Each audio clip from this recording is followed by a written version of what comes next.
Hello, we're All Elbows MMA. I'm Rowan, I'm Aaron. and we're here to bring you all that is MMA and the art of the eight limbs and wrestling. Sure. Mostly, we're going to be talking UFC, but we'll also be talking one championship, Raijin, RAF, PFL. It's true. All these other places can get our attention too. It's So true. We're here to talk about we're here to talk about it.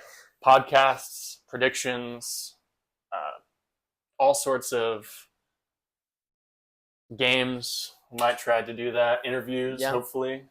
Yeah. We're going to just make all the content we like to see. it. MMA? MMA. You know it. Exactly. If it's MMA, we can cover it. Exactly. And even a little bit of Muay Thai and stuff. I know one championship really likes all of the sports on one card. And I think the UFC, to hint at it a little bit, they might start trying the same sort of thing with UFC BJJ and Zuffa Boxing potentially. I know that's different branding, but at least UFC BJJ would be a little easier, I think, to get people into it from the UFC audience. So, sure. I digress. Welcome to our channel, and we hope you enjoy the 2026 MMA predictions It's true. from All Elbows MMA. Let's All get right, into as you it. can see, there's a little bit of the hinting on the screen for what What's may to be come. coming next. What's to come? Yes. The madness. So, we're going to start by predicting the next fight card, UFC 324. It's about 2 weeks out. We've been waiting so patiently. I know. So patiently. So patiently. It's been a long wait. It is a great fight, and Mhm. I am excited to see both these guys. Even though Gaethje's only off of one win Mhm. against Rafael Fiziev, my bad. Only one win against him. But before that, getting knocked out by Holloway, I don't think necessarily Patty would be able to knock him out. Mhm. But we've seen him get choked out plenty of times. It's true. And he's making one last run. Maybe that could be more motivation for him. But historically, I think 37, especially for the lighter weight classes, is starting to get over the hill. When you start getting to that one last run, well, guess what? Your opponent isn't fighting for one last time. Your opponent is fighting for money, for status, right? For a belt. Patty, I think, is going to be more motivated, I think. Of course. I love Justin Gaethje. I was at UFC 291 when I watched him knock out Dustin Poirier with a head kick. That was absurd. Mm-hmm. But I'm not gonna lie, I want to pick Justin Gaethje, but my mind just won't let me. I think that Patty is gonna be younger, he's gonna be smarter, he's gonna be more well-rounded, and Gaethje's gonna have to land a big punch, which he hasn't in a little bit. Not saying that Gaethje has pillow hands. I'm just acknowledging it's been a little bit since we've seen, like a crazy KO with just the hands. So clearly, we'll see. He's still got kicks though. Yes. He took out Poirier a couple fights ago. Mm-hmm. I would say yes. Patty has been seeming in better form. I don't think it's going to be the same Patty that was in the Jared Gordon fight. Mm-hmm. He's improved so much since then. But yes, also Ilia. I don't think Ilia will be coming back anytime soon, but I do have faith that he is able to come back by the end of the year. I agree. Probably third or fourth quarter. Mm-hmm. I would be leaning more towards October, November, December is when it's seeming likely. I think all these court cases and everything, it's not going to make him less ready. I do think this is, honestly, he's kind of mugging all the competition because he's really writing more chapters for his eventual biography. All the court case that's heavily televised and everything. He's just like, he can't not be a star. It's hard for him not to just have everyone's attention at all times. I do think it might be difficult for the UFC to justify him keeping his belt. Yes. So that is something that I was thinking about is like, does the UFC really want to wait on their 155 division until, October, September next, or this year? Now we're in 2026. He's such a big draw and such a big star, which he does have going for him, where the UFC is definitely going to try to hold off vacating him. But we'll see. He needs to get back in the octagon by then, or I wouldn't be surprised if they just have him vacate. Definitely.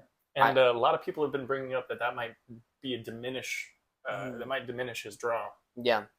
Do you think that his drawing power would go away without the belt? I think that, obviously real MMA guys like us, it doesn't really change how we view him. But to the casual perspective, I think it does, because casuals always just like, who's the champion? Who's the champion? I think him being undefeated would help with the casuals' perception. Yeah. Ex-champion, still undefeated. I think there's a chance he does get stripped, but I'd love to see him come back. I not like a crazy huge fan of him as a person, but his UFC career has been so impressive so far, and I think it's better for the sport when he's fighting. So yeah, and if they were going to strip him eventually, I honestly would prefer if they just get it over with now and make this interim title fight coming up next the undisputed title.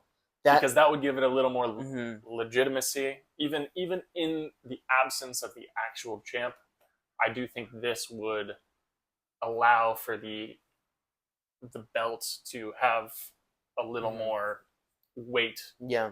With the return of Ilia coming back and truly taking back what is rightfully his. It's going to be like the John Jones returns, how those are always huge, and people are like, oh, well, he's going to win no matter what, even though there is a current champion.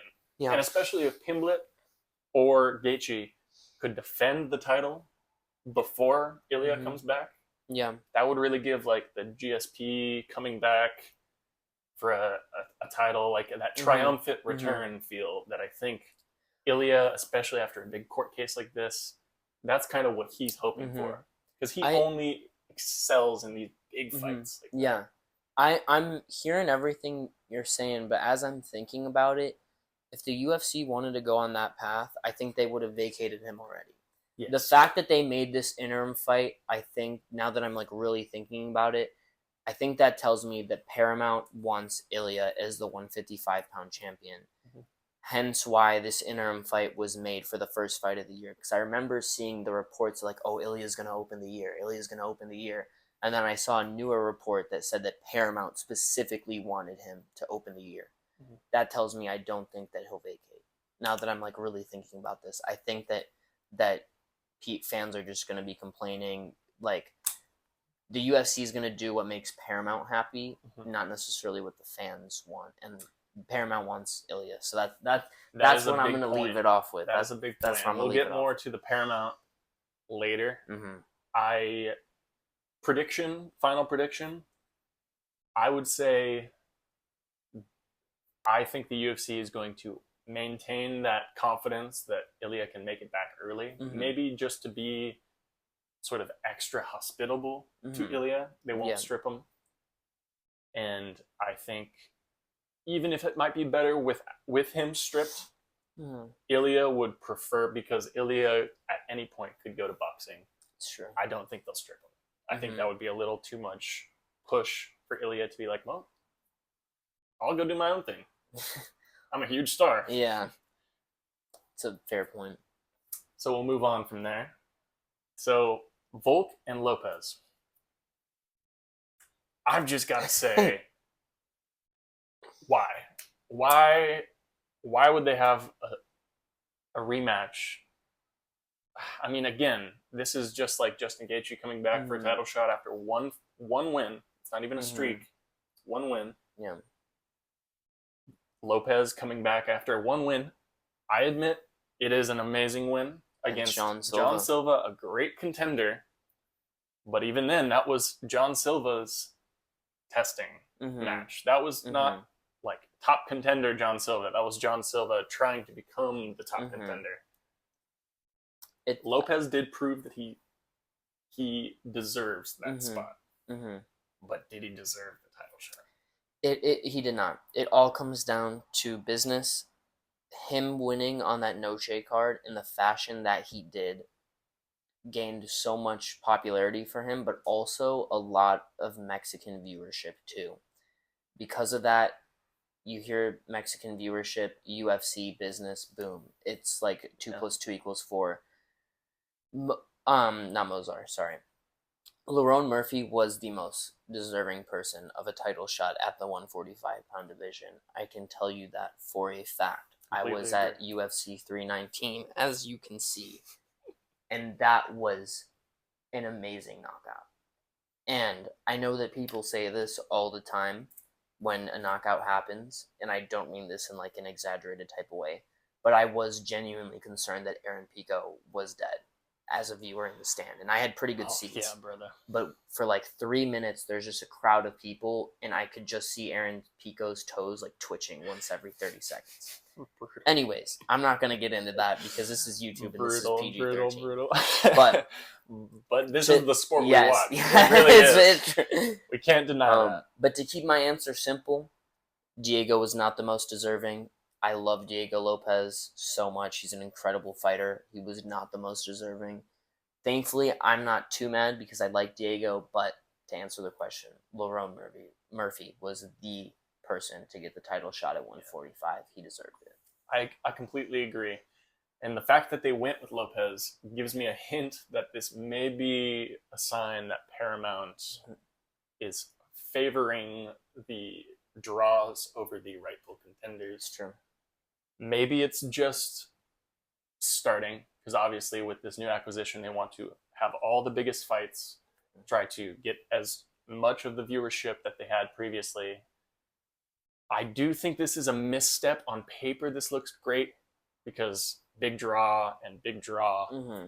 But having the second title fight with the same guys, Volk's in the same position, old Volk fighting young Lopez. Maybe Lopez has more, maybe he had some injury before, maybe he has more confidence now. I don't think it matters win or loss. I think this is going to be a good fight, but I do think it is meaningless to a degree with the rest of the contenders in this division. It's true. Lerone Murphy. It's true. That is the most viral knockout of last year. Yeah, it was. I was there again. I love that. The final thing that I wanted to say on this topic is that this is such like Lopez has so much to gain and Volk doesn't really have much to gain. If Volk wins, like, oh cool, it's another title defense. And I'm not trying to take anything away from Volk. I love Volk. But I think this is more of a setup for like, oh, Lopez to the point I'm trying to make is that Volk doesn't gain too much from this if he wins. Meanwhile, Lopez obviously becomes a champion. He has a lot to gain from this fight. And I think the best fights that the UFC makes is when they match make where both guys have everything to lose and everything to gain. And this is not one of those fights. Yeah, so, I mean, I struggle to even see their how they would market this because from a casual perspective, it really doesn't take a lot. Like if someone you're trying to introduce to the sport is asking you, oh, who are these guys? Who'd they fight last? Like why are they fighting each other? Yeah. You're like, oh, well, they just fought and Volk just won dominantly by decision. Like pretty much beat him every round. Yeah. Maybe lost, I think, one round, but really beat him just through and through. Yeah. And now 1 year later, Volk has no other fights since, and Lopez has one other fight since, and they're fighting again. Yep. That doesn't really give a draw.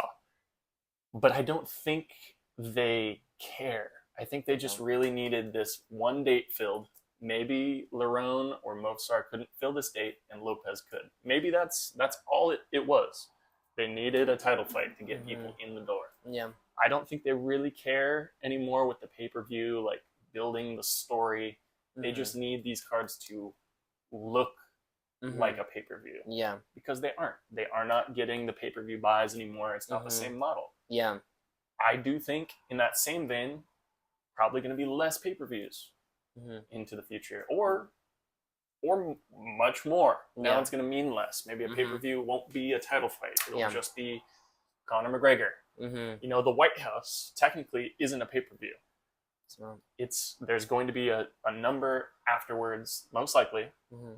It's just a huge fight with a bunch of title fights, which is like, okay, now what do these number cards mean? Yeah. What is it? There's a lot of questions, and I really do think it's not going to mean so much anymore. Yep. These numbered cards are going to just be, oh, well, it's a numbered card. Now they're going to be in Jacksonville. Yep. Oh, who's headlining it? Modestus Bukauskas, you know, like exactly. It's going to just be whoever. But the numbered cards will probably be more something like, okay, this is us going to a location now, instead of just an Apex card. Yeah. Just a prediction. That is my hard take for the episode, I'd say. Okay. And does Volk retire, win or loss? One more thing before we move on. That's a good question. Well, that's the thing. It's like, this is why this fight makes no sense for Volk. If he wins and he retires, it's like, dude, you could have done that a year ago. Like, not trying to, like, obviously another defense on a 2-time featherweight champion looks great resume-wise. But I'm going to go ahead and, just for the sake of the video, I'm going to make up my mind. I'm going to say that Volk does retire. He has a beautiful family. He's been talking about how his wife wants him to retire, and he deserves to ride off into the sunset. So it's going to be my final prediction. Yeah, I think, obviously, with his confidence, the only way he would retire, like you're saying, maybe not on a win. Like, if he wins dominantly, he'd be like, I got this. I'm still here. I'm still with all the contenders. I do think this is going to be a tough fight, and probably tougher than their first fight together. Yeah, I think so too. So I would say Volk, even if he does get that win, like I'm predicting, I think it might be a split decision or something really close. Yeah. Or he comes and finishes like last minute, like he didn't do it against Brian Ortega, but that kind of performance. He comes on hard in the 4th and the 5th. Yeah. After some struggle. I would say Volk has such a challenging time in this fight that he does retire. Yeah. Win or loss. I think the safe thing, if you were like, you have to bet on if he's going to retire or not retire, I would say the safer side is retiring. And the only other thing I could see is retiring before the end of the year. I think if he just goes in there and like knocks out Lopez in a minute, he's going on the White House card. Yeah, 100%. 100%. Yep. I don't care if he's Australian. I don't care if there's no American contender who can fight him. Does not matter at all. He's going to be a big draw. Yeah. You're going to put him on that card. If he gets some sort of crazy freak win, because Lopez hasn't been finished. He hasn't. He should have been. He is a crazy chin. Yeah. Crazy chin. John Silva almost did. Yeah. I will give John that. He cracked him a lot. He almost got him. That's the hardest I've ever seen him get hit. Almost. But it doesn't matter. Lopez, he's got that Mexican chin. He's just a beast. You just can't beat that. Moving on. Yeah. Moving on. The White House. As we just touched on. We will go through this pretty quick. Trump says 7 to 8 fights. No. John Anik says 5 to 6. UFC max has been 3. And Dana White seems to not give a fuck about the UFC anymore. Excuse me.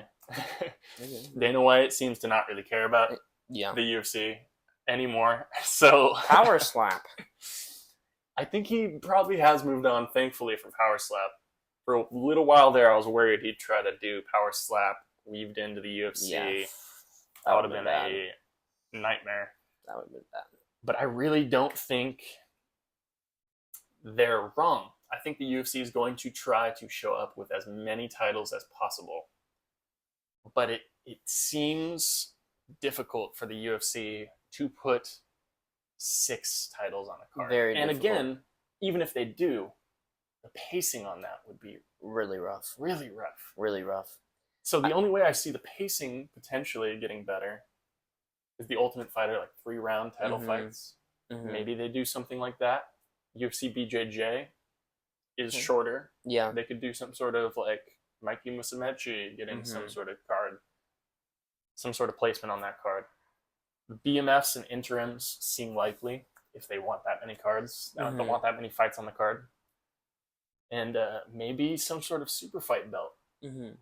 Maybe instead of like this BMF kind of thing, they Maybe just like go a GOAT belt or like a legacy belt. Exactly. Instead of like these that. double champ fights, slowing down divisions, maybe they do an entirely separate super fight belt. I know that's getting into boxing territory. It's a possibility. I think Paramount gives a lot of freedom for this without all the pay-per-view. Like, pay-per-view is a very historical business. You've got to do the steps that are necessary in order to have a pay-per-view that gets the buys, because they're expensive, and it's really kind of an old man's way of watching fights. Truly, not to hate on it, it is hard to convince someone, especially who doesn't watch a lot of fights, to pay $85 for anything. That they could just go to Buffalo Wild Wings and watch it on the TV. Exactly. Any sports bar will play this for free. So I do think there is more freedom now, and the White House might be the show of that. We'll see. Thoughts on that? Yeah, so I think you touch on everything amazing. Regarding UFC, Brazilian Jiu-Jitsu, Zuffa boxing, I'm not really going to get into that because I'm not really sure how they'd incorporate that / if they're going to. However, regarding the number of title fights, that's what I'm most concerned about, because that is heavily going to have an impact on the cards we get throughout the remaining of the year and how many championship fights are on those. Final prediction is I'm going to say there are going to be 4 title fights on the White House card. I think if they want to reach 5 to 6, there's no way they're doing 7 to 8. There's no way. Trump is capping. If they want to do 5 to 6, they'd have to make interim belts. They'd have to make a few. But I will say the last thing that I'll leave off on is I think there's potential for some interims to be made that shouldn't really, like, okay, I get that that's an interim fight. Or they're going to have to do some like BMF, some like you're bringing up, a new type of belt. But I am certainly excited for the White House card. And I know, how do I word this? I do think there is actually a chance that we see McGregor on this card. And I know I sound crazy for saying that. And I'm not one of those guys that's like, oh, I want to see McGregor back. I want to see McGregor fight. He's had a great career many years ago. But he loves pay-per-view, pay-per-view model's gone. He loves the attention. He loves the, he wants to be on the biggest cards. He wants to be where all the cameras are on. And this White House card, I feel like, is kind of going to be up there with UFC 300, a huge event. So I'm just saying, don't be surprised if McGregor is at least talking about it. Again, we may not see him, but I wouldn't be surprised if he kind of just throws his hat in the middle, even if it's not really serious. So. Yeah, I mean, even when there was the pay-per-view model, they somehow justified him going up to welterweight and fighting Cowboy Cerrone. Yeah, it's true. For not a title. Yeah. That was... McGregor forever. That's McGregor. That's his draw. He can do that. He can pretty much do whatever he wants. So I do think he's the only one that's going to stop himself from being on this card. If he can't pull himself together for whatever reason, that's the only reason he wouldn't be on there. And again, one more interesting thought about all this. With the pay-per-view model gone, there really isn't like prelims and main cards anymore. Maybe they just have like, to make sure they have a certain start time, they still keep the main card kind of idea. But for a long time, it's been 5 fights max on that main card. That's like maybe 6. But I think with the White House, there would probably max be 5 title fights, right? Because that's all that would fit on a pay-per-view. You can't, even though there aren't pay-per-views anymore, that's like a main card. Those 5 fights. I get what you're saying. You can't put like a championship fight on the early prelim. Like, you know what I get what you mean. Where you could to our headline model. the prelims, maybe one extra. I guess maybe 6, but that would just be too many 5-round fights. I'm gonna be honest. I don't want more than 4. I would rather just 2 or 3 good championship fights, and then like there's a lot of fights that don't have a belt on the line that are incredible. Yeah, Yuri Prohaska versus Khalil Roundtree. That's just one fight that comes up in my mind. That wasn't a title fight, but Rowan was over at my house while we were watching that. Every single person in my room was standing up on their feet. There were about 15 people in my room. So I personally, I would prefer like some good matchmaking where like, yeah, Yuri and Khalil at the time, neither guys were champions, but everyone knew that was going to be an incredible fight, and it was an incredible fight. So I'm not convinced that this will be a full fight card. Yeah. Because usually there's no less than 10 fights on a night. In the modern era, I think the White House, if they're going to have 5 or 6 title fights, that might be all there is on the card. That would be interesting. I'm just being honest. That would be the only way to make that make sense pacing-wise. Because then you have 3 on the prelims or whatever you want to call it, and 3 on the main card. I think that you bring up a valid point too, where championship fights are also longer too, and you know we have no problem sitting watching UFC for 5-6 hours. However, like back to back 25-minute fights. If there's a stinker in there, you might get bored. Bro, and with walkouts and in between and the post-fight interview, every one of those is going to be like 45 minutes. That's going to be like a boxing show. Yeah. That's going to be a long wait between these fights. Okay. I think we can move on from this. Yeah. I'm going to make sure this is still running. Yeah. Yeah, we're golden. But, okay, to close off predicting the White House, who is your final prediction to main event it? I know I'm putting you so on the spot, and you can do the same for me, because I haven't thought about this. But you can just throw it out. It doesn't have, I'm putting you on the spot. Well, I think the next slide will help us figure that out. Okay. So here's the champs. Current champs. I see. So we know that Kayla Harrison's fighting soon. We know that Volk is fighting soon. We know Ilia's out. We know, and that's it. That's it. Then we got the BMF with Holloway and Oliveira. I didn't write that down here, but it's not really a title. Yes. So I would. Man, that's tough. I think they would want, even though she's not really like, she doesn't claim to be American. She claims to be Brazilian. I think they'd want like Mackenzie Dern because she's one of the only American champs. If Kayla Harrison can come back by that time, they'd want her because she's the only other like red-blooded American. Yeah. There's not many American contenders. Yeah. It's just the only reason it's on the White House lawn is because it's an American business. Yeah. Yeah. So it seems rough. They might want to try to get Holloway back in as quick as possible. They could. That would depend, obviously. Yeah. And if they get injured in that fight, they could be out for multiple months. Yeah. I would say headlining the White House. That's why it's gotta be like, I know Pierre said he's out, but hopefully it's Aspinall and Gone. I was just about to say that because it's either gotta be like, again, I'm not trying to throw McGregor, but it's gotta be a big name. This is the White House card. Freaking Donald Trump is wanting this. He's trying to set it up. He's like 7 to 8 title fights. It's gotta be like Tom versus Aspinall versus Gone. And Alex said that he's not fighting at the White House apparently. It's gotta be Tom and Tom versus Gone. It's gotta be. There's no other, unless Ilia will be back by the White House.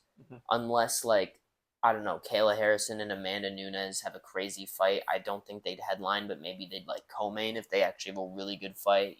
Yeah.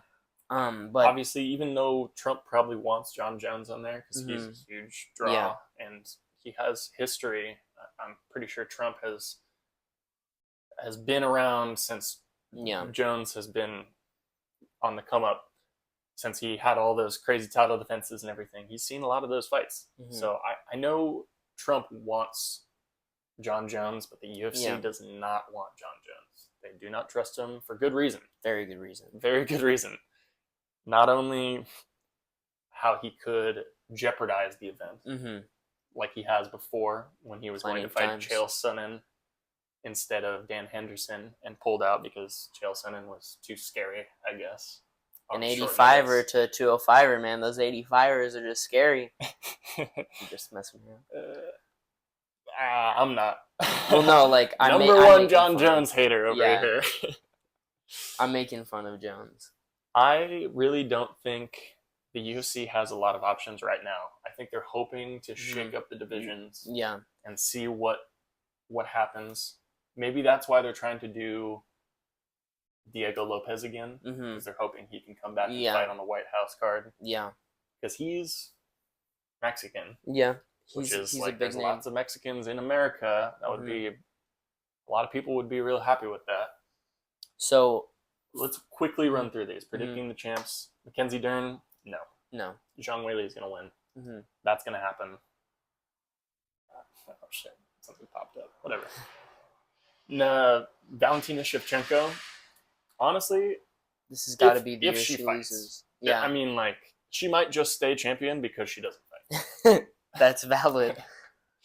Same with Kayla Harrison. One fight max. I mean, I hope she gets a second one in, but who else would she fight in the division? Yeah. Even on the White House card, she doesn't have another contender. Yeah. Amanda Nunes is the only one. Yeah. That's what I'm saying. Like, if that were to happen, it'd have to be crazy fight, close split decision or something like that. It would have to be like a rematch. Or like Amanda comes in and finishes Kayla, and Kayla gets an immediate rematch, or something like that. I honestly think that I don't think that Valentina stays champ by the end of the year. Okay. Who do you think she retires? Do you think she loses to someone? It's tough. It's just she's looked worse and worse in all of her last fights, and I don't think it's necessarily about like an opponent. I just think eventually Valentina's her body is gonna give out. She's getting old. She's had a wonderful career, but a lengthy one at that. And I think that if I always butcher her name. Is it Fiorot? Oh yeah, Manon Fiorot. I think that even just a few adjustments from her, with the combination of Valentina aging, could easily give Valentina a run for her money. Yeah. But yeah, I do think you're right. Manon, even though she lost that first fight against her, time always wins. You know, Valentina, I agree with you, probably on the way out. I do think that was so extra surprising, though, that she was able to manhandle Zhang Weili. Yeah, that was... Obviously, they both are getting a little older. I feel like that was pure size, though. That was... I would agree with that. It was like... I knew that Valentina was going to be the much larger girl, but when they were actually in that octagon before Weili even started to get grappled, I was like, that's a big size difference. Like, not just height, but in terms of like their width and just everything. Big size difference. I agree. I'm going to make a really hard, I'm going to make a big prediction right now. I'm going to say 5 champions retire. I'm going to say Mackenzie Dern retires. Okay. Because she's going to lose. Okay. She's not getting back to that title shot. Dern's out. Shevchenko retires if she loses. She's not doing super fights. She's not doing none of that. Unless Amanda Nunes wins. And then Val will try to go up. Yeah. Get the double champ against her longtime rival, Amanda Nunes. That would be a great fight. I would be excited about that. Yeah. And I would say Volkanovski retires. I think that's valid. Pereira retires. And for me, it's a coin flip whether Tom Aspinall or Islam Makhachev retires. I would say more likely by the end of this year, with all the injuries and everything, I would say Tom Aspinall. I think Islam has a little more gas in the tank. He could fight a couple more contenders. Mm-hmm. We want to see the Michael Morales fight. I'd love to see. See that. And not only that, I mean, I don't think Carlos Pradas stands a chance. No, he doesn't. I really don't. Ian Gary could be an exciting fight. Yep. I think Islam has more gas in the tank. I really don't think. I think Khamzat probably stays champ because fighting. Just like Kayla, probably just fights one more time. Plus, like, I don't think Joshua Van, he's got a killer's row in that division. I don't think he retires. I don't think he keeps the belt. Yeah. I was gonna say my hot prediction isn't necessarily with retirements, but I'm looking at this list and I'm like, there's a small chance that every single one of these fighters is not champ by the end of the year, as crazy as that sounds. Yeah. To make it like more of an actual valid prediction, I think about only 2 or 3 of these guys stay champion. I think Ilia, if he can get back on the octagon, is a no-brainer, but that's a big if. We don't know what's going on in his personal life. Mm-hmm. Alex Pereira very well could retire this year. He wants one more big fight, and then, he's talked about he's on the late end of his career. Mm-hmm. Tom Aspinall, we don't know what's going on with him. He is having eye surgery again this month, which isn't a good sign. There's very well a chance that he might have to vacate or retire because of his vision. We'll see. Khamzat Chimaev is calling out the light heavyweight champion right now, Alex Pereira. So Chimaev is calling for 205. So I'm going to leave it at that. But I'm looking at this list, and I think there's going to be a lot of changes. I think that is a great prediction, especially since I believe none of these fighters technically have any title defenses. I'm pretty sure Val just got her title back. Mm-hmm. I think she maybe defended it. No, she defended it against She defended it. I think that's the only defense. Yeah, she's on 1 defense right now, but she's a 2-time. So everyone else just got it. Kayla Harrison just got the belt. Mm-hmm. Dern just got the belt. Van just got the belt. Jan just got the belt. Volkanovski just got the belt back. Mm-hmm. Pierre just got the belt back. Yeah. Khamzat just got the belt. Islam just got the second belt. Mm-hmm. I mean, it would be surprising if this list isn't completely different. Yes, by the end of the year. Yeah. And we'll move on with that. Paramount deal. We'll squeeze this in real quick. We've touched on a lot of this. I feel like. I really hope there are more U.S. cards. Yeah. And I think with the deal, them making more money, I think more so because pay-per-views won't be a thing anymore. Mm-hmm. I think that is going to mean, like I was saying earlier, that they're going to use numbered UFC events more so as just a way to go to a place. Yeah. Sort of like how it feels like a Bellator or a Cage Warriors does their big events as just like this is the Belfast show. This is the, that would be Scotland or Ireland or whatever. I don't know. Geography is not my thing. But yeah, this is going to be the Jacksonville show. This is going to be the Chicago show. This is that. Chicago. Yeah. The Bears. Hey, if you don't know, now you know. Okay. Anyways. Now you know. There were only 16 fights held in the UFC, in the US, outside of the Apex. That's horrible. This past year. That's horrible. And they're almost always in weeks. Vegas. I know. Which, we're not, that's, not horrible location for us. But, yeah, I agree. I would love to see more actual cards in the U.S., and I also would like to see less of the Apex. Yeah. I hope they get out of the Apex. Please. I think that would be huge, especially with it seeming like Paramount is trying to promote more. Mm-hmm. The best way to promote your business is to get out, go places, get new fans. Because the UFC is a huge draw, and it brings a lot of people into these new markets. It's true.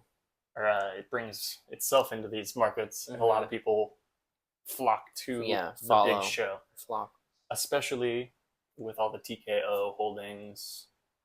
It's it seems like this is all leading to an explosion finally. Yeah. Maybe they were holding back on these shows so that they could have leverage with this deal. Golden Globes appearance, totally a sign of that change, that I trend. Agree. I agree. Say. And I think fight nights, they've been bad. They've been brutal. They've been really bad. I'm not sure if they can actually, like, yes, they can get worse, but, like, I'm not sure they can, like, actually get worse. Exactly my point. We've had some brutal fight nights this year. Yeah. And now that there's a new deal, I think that is a sign of better trends. Okay. I think that's going to mean more exciting fights. Even though the beginning of this deal seems suspect, I really don't see a reason why they would have worse cards. Yeah. It would make no sense for them to make fight nights worse, considering they're not getting money off the pay-per-views. So, maybe pay-per-views would be getting worse. Yeah. I think if you're the right. Pay-per-views get a little worse, like a little less Mm-hmm. action on the pay-per-views, fight nights will get better. I agree. But even then, that's if they have fight nights.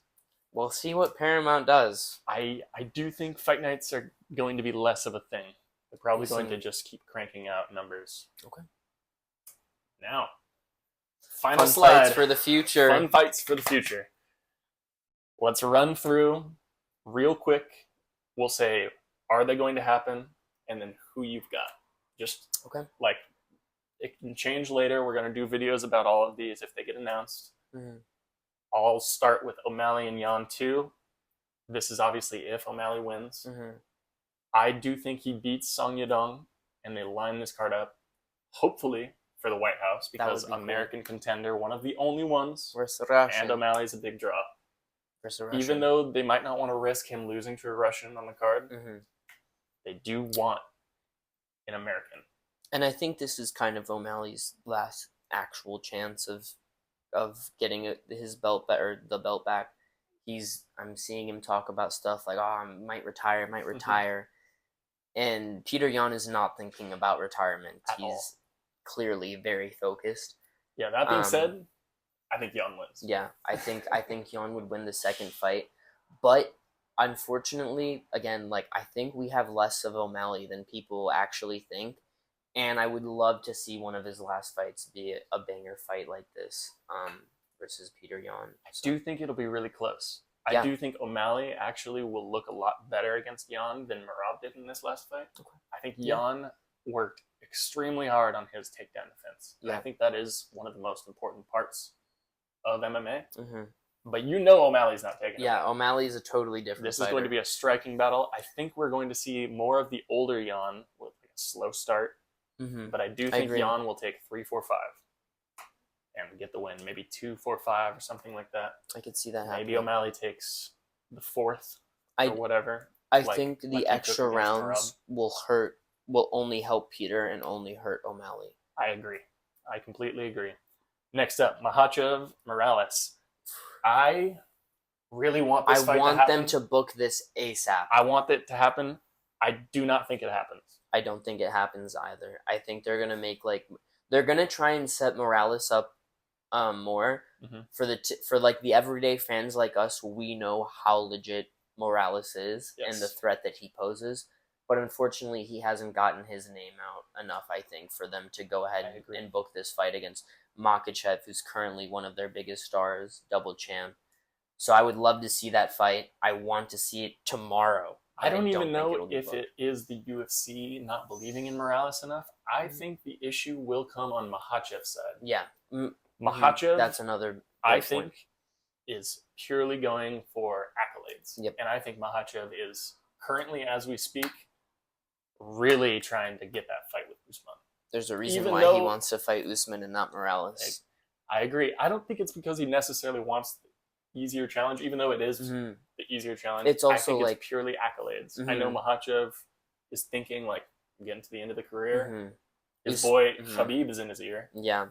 Khabib retired early. Usman has obviously a resume that Morales cannot compete with, but what the problem is that Makhachev isn't fighting that Usman that was, tearing apart Colby and defending the belt. This is a later date Usman that is older and not quite the same beast. He still is a beast. Let me get that straight, but not quite the same beast that he used to be.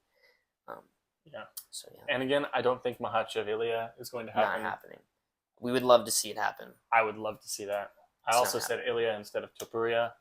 Whoops. Doesn't matter though. Khamzat versus Pereira. I would prefer this to Pereira versus Jones. Even though I want to see Pereira become the first triple champ, I don't like the Jones build-up. I hate John Jones. I really, it bugs me now, especially since we cannot trust that it's going to happen. I'd say Khamzat versus Pereira. If that does happen, I don't think it would happen I think it would happen maybe late, like earliest, the end of this year. Yeah. Because they both would need one more fight, I think. I'm gonna go ahead and say, I'm gonna say it doesn't happen because the UFC better make Chimaev fight at 85 at least twice more. I mean, like, I'm hoping for, like, the UFC, you never know what they'll do. They might just want him to fight one more time, but please, UFC, just let him experiment more at 185. I want to see what a Chimaev fight looks like when an 85er can actually stuff a takedown or two. Now, granted, Chimaev might be so good, none of them might be able to do that. But I at least want to see if there's a guy at 85 that can defend the grappling. Chimaev looked so uncomfortable on the feet for the 30 seconds that he was there with DDP. Again, at the fight. But I'm going to say it doesn't happen. I can't stand that Khamzat is always calling all these guys out that aren't in his division while he's typically inactive. That bothers me. You have so many guys at 185 right now with question marks on their name that have built a decent resume there that deserve a title shot. Imavov is a great example. I love Anthony Hernandez versus Strickland. I think that's a great contender Amazing fight. I'm a big Hernandez, like a fluffy Hernandez fan. Love that dude. Think he's a great fighter. I really think Strickland still gets that win, and I think that lines him up to face Khamzat next. And I'm trying not to just glaze him or ride him too much, like, I do think Strickland, I said this about Dricus, and I was so wrong.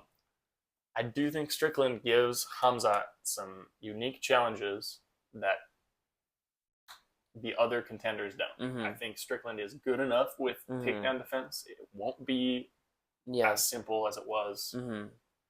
And I think Khamzat, even bigger than his other contenders that he's going up against, his biggest challenge is his own mental. It's true. The Dricus fight, him being like, so I will not stand, I will make sure that I get this done as assuredly as possible, means that he still has that slight doubt in himself. He has all the talent in the world, but he has that doubt. And if he has that doubt, other people can capitalize. One thing I'll quickly say about Chimaev is that when he first got into this UFC, it was smash everybody, kill everybody. Every weekend. Now he talks about money all the time. So I think, I could be wrong. This is just someone from the outside looking in. I think that money is more of his motivation now rather than legacy. And that does worry me. Hence why I think he's trying to call out Hira or someone that he has an easy route to victory. Definitely.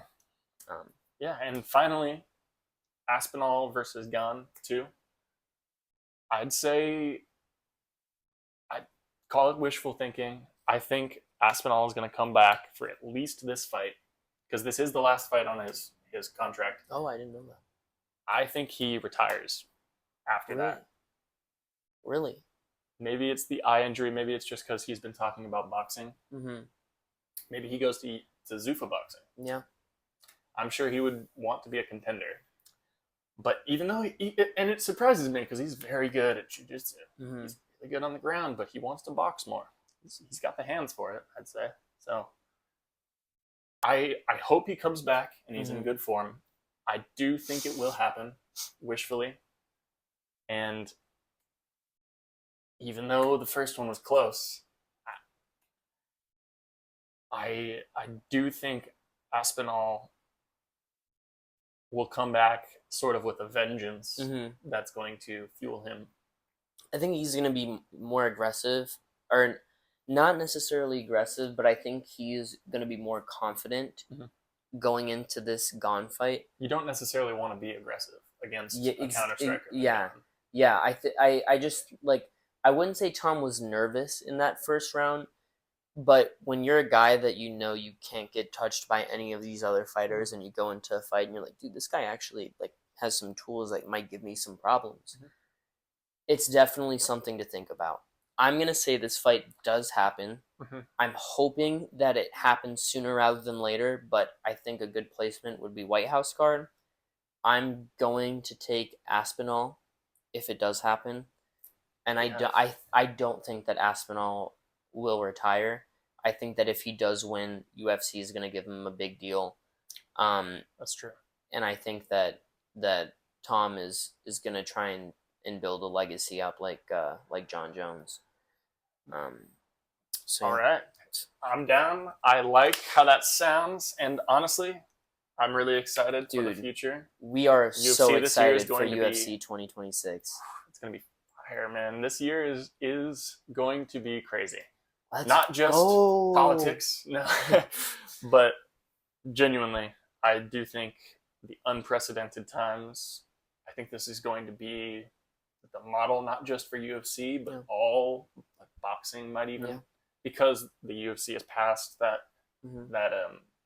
slight change to the boxing Ali Act, Ali Revival Act, or whatever they call it. I think this is going to be a sign of the times. However this goes, we'll see. Truly. I'm really excited. There's a lot of question marks right now, especially with us transitioning to Paramount. And let's see how it goes, guys. I'm excited. I hope it goes well. We're really excited, and thank you for tuning in and listening. This turned into more of a podcast than we were expecting, but I know it's going to be an exciting year, not just for UFC, but for this channel too. Let's go. I'm Rowan. I'm Aaron. And we're All Elbows MMA.